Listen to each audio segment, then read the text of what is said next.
আসসালামু আলাইকুম, সবাই কেমন আছেন? আশা করি সবাই ভালো আছেন। তো অনেকদিন পর আবারও একটি ভিডিও নিয়ে চলে আসলাম। সেটা হচ্ছে খুব দুঃখের সাথে জানানো যাচ্ছে যে একটা মর্মান্তিক দুর্ঘটনা। আমার মালিকের সৎ মা উনি ইন্তেকাল করেছে। ইন্না লিল্লাহি ওয়া ইন্না ইলাইহি রাজিউন। তো এখন আমি এখানে আসছি কবরস্থানের এখানে। মালিকের বোন আসছে, মালিকের ওয়াইফ টোয়াইফ আসছে, মালিক দেশের বাইরে আর কি।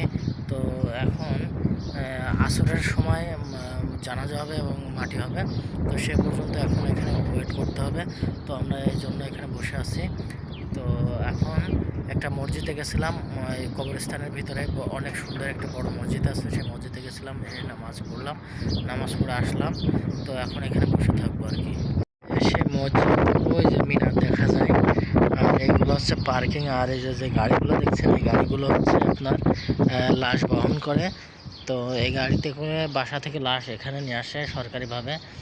আর এটা হচ্ছে কবরস্থান। এইদিকে অনেক বড়, কত বিঘা আনুমানিক আপনার কমসে কম আপনার 200-300 বিঘা জমি হবে। এর ভিতরে আপনার হচ্ছে যে আর কি কবরস্থানটা। এইগুলো একটা যে পালন শাকের মতন গাছগুলা।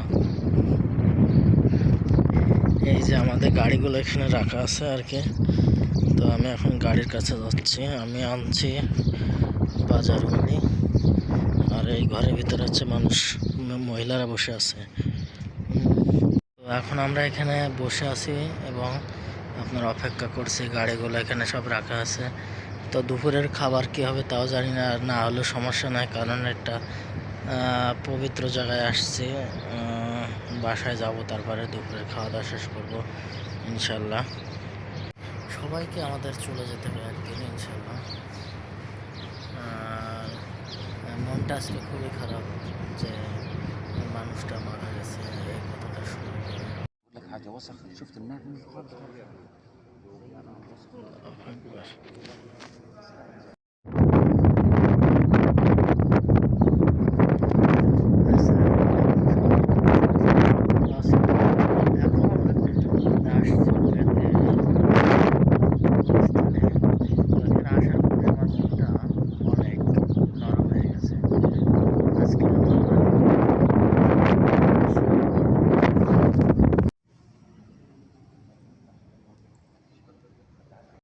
আসসালামু আলাইকুম। আমার দেখা অনেক সুন্দর একটি জায়গা। এটা হচ্ছে কুয়েতের একটা কবরস্থান। সেই কবরস্থানের মসজিদ।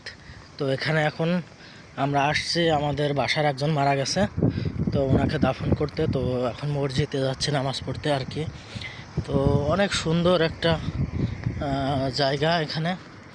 কবরস্থানটা অনেক বড়, আনুমানিক কত বিঘা হবে তা সঠিক বলতে পারলাম না। তো মসজিদটা অনেক সুন্দর।